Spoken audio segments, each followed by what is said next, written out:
Picture this. You're standing in the middle of a training field, the sun burning down on your back. Your father looms behind you, not as a man but as a shadow, a towering spectre whose gaze burns hotter than the sun. Every step you take, every swing of your sword feels judged, measured, weighed against an impossible standard. That's the father's shadow, a force both inspiring and crushing. Now fast forward to the modern world. The shadow hasn't disappeared. It's just changed form. It's in the subtle shake of your father's head when you made a mistake as a child, in his silence when you craved his approval, in the memories of what he wanted for you that you couldn't quite become. Let's talk about that weight, about what it does to a man, and more importantly, how to carry it or leave it behind. The father-son relationship is the original double-edged sword. One side sharpens you, carving discipline, resilience, and ambition into your soul. But the other side? It cuts deep, slicing into your self-worth with every critical glance or unspoken expectation. For some, their fathers were distant generals, commanding respect but rarely offering love. For others, they were well-meaning architects, building a framework for your life that didn't quite fit. And for many, their fathers are no longer here, yet their voices linger, their judgments alive in the echoes of your own mind. Epictetus said, "We are not disturbed by things, but by the views we take of them." The father's shadow isn't the man himself. It's your perception of his expectations magnified by time and your own doubts. Here's a hard truth no one likes to say out loud.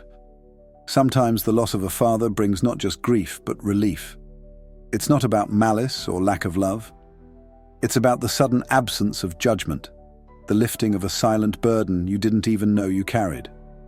Imagine a man carrying a boulder up a mountain, believing it's his duty. One day, the boulder vanishes. At first, he stumbles, confused by the lightness. But then, he stands taller, his steps surer, his path clearer. That's what freedom from paternal expectations can feel like. Ask yourself, if my father's voice wasn't in my head, what would I do differently? Who would I become? Write down those answers. Then, act on them, one step at a time.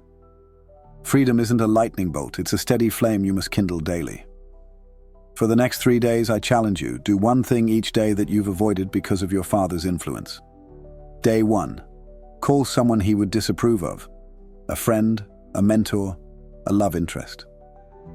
Speak your truth without fear of judgment. Day 2. Pursue a passion he dismissed. Whether it's painting, dancing, or rebuilding engines, let your hands and mind create something unapologetically yours. Day 3. Confront a belief you've inherited from him. Is it serving you, or is it holding you back? If it's the latter, let it go. In the Agog, young Spartans were forced to survive alone in the wilderness, stripped of comforts and connections. It wasn't cruelty, it was a test. They had to learn who they were without the safety net of the group. These practices are your wilderness. Let's be real, your harshest critic isn't your father, it's you. His judgment was the forge, but you're the one keeping the fire burning. Think of your mind as a courtroom.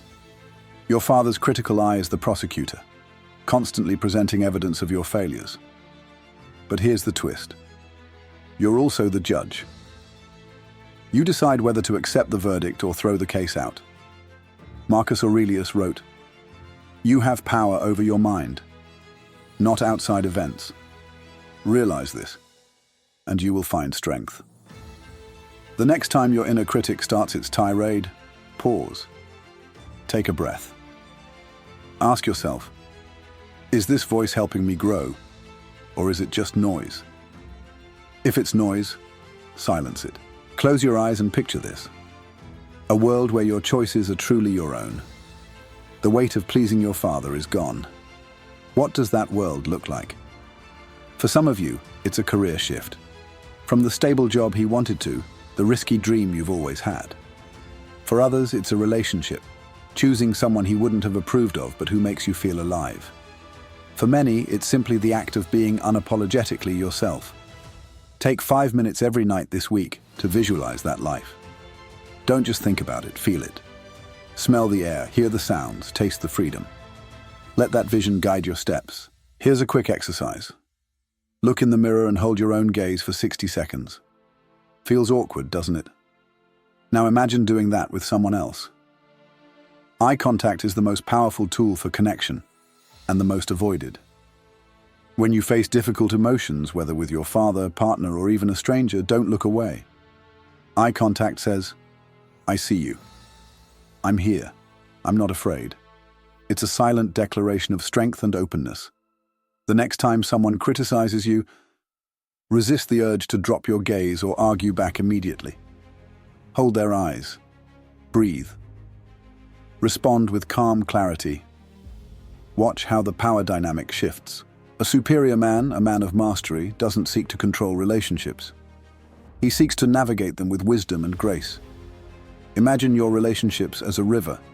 You can't control the current, but you can learn to swim. When emotions rise like rapids, don't fight them. Float. When the waters are calm, paddle with intention. Seneca said, "The greatest remedy for anger is delay." In your next argument, pause before you speak. Feel the emotion without letting it control you. Then, choose words that build bridges, not walls. Pain isn't your enemy, it's your teacher.